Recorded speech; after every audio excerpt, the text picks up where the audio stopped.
एक बार गौतम बुद्ध अपने शिष्यों के साथ बैठकर उन्हें कुछ समझा रहे थे।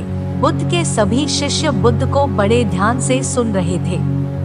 बुद्ध और उनके सभी भिक्षु यह देखते हैं कि उनकी तरफ एक आदमी बड़ी तेजी से आ रहा है और वह आदमी बहुत क्रोध में है और वह कुछ बड़बड़ाता आ रहा है।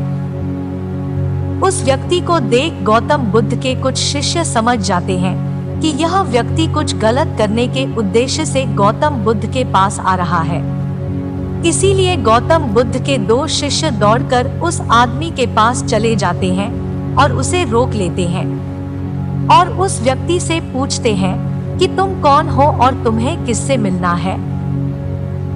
वह व्यक्ति गौतम बुद्ध के शिष्यों से कहता है कि मेरे मार्ग से हट जाओ, आज मैं इस बुद्ध को सबक सिखाकर ही रहूंगा।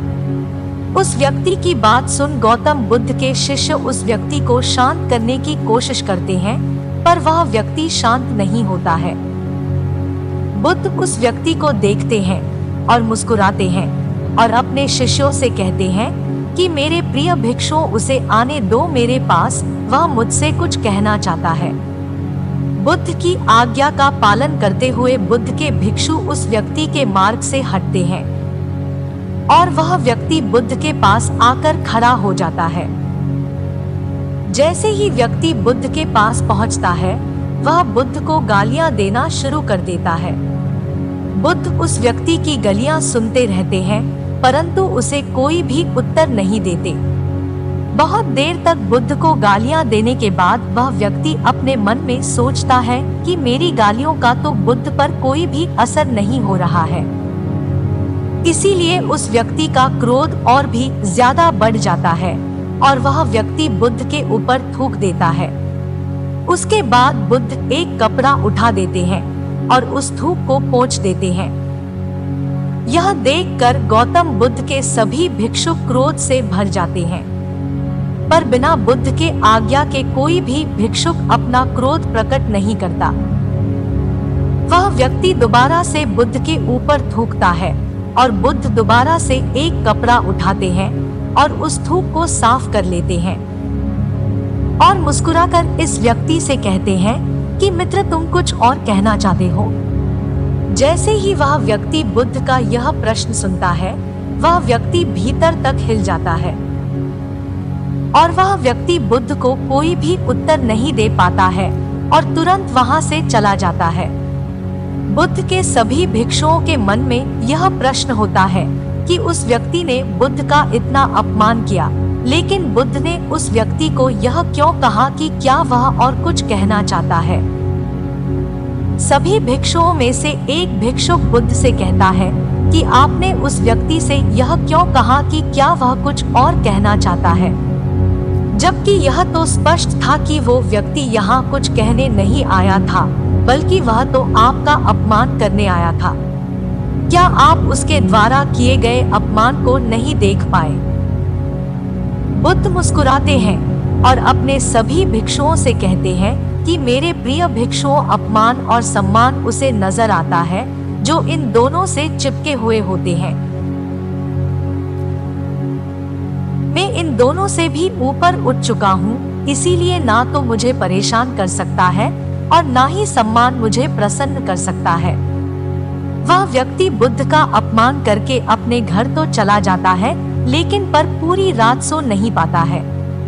उसके मन में सिर्फ यही प्रश्न घूमता रहता है कि मैंने बुद्ध का अपमान किया, उन्हें गालियां भी दी, फिर भी उन्होंने मुझसे यह क्यों पूछा कि क्या मैं कुछ और कहना चाहता हूँ, जबकि मैं वहाँ कुछ कहने नहीं बल्कि उनका अपमान करने गया हुआ था। अगले दिन वह व्यक्ति सुबह सुबह जल्दी उठकर बुद्ध के पास चला जाता है और उनकी चरणों में लेट जाता है। बुद्ध के सभी शिष्य उसको देखकर आश्चर्यचकित होते हैं कि जो व्यक्ति कल बुद्ध का अपमान करके गया हुआ था, आज वह रो रहा है और बुद्ध के चरणों में पड़ा हुआ है।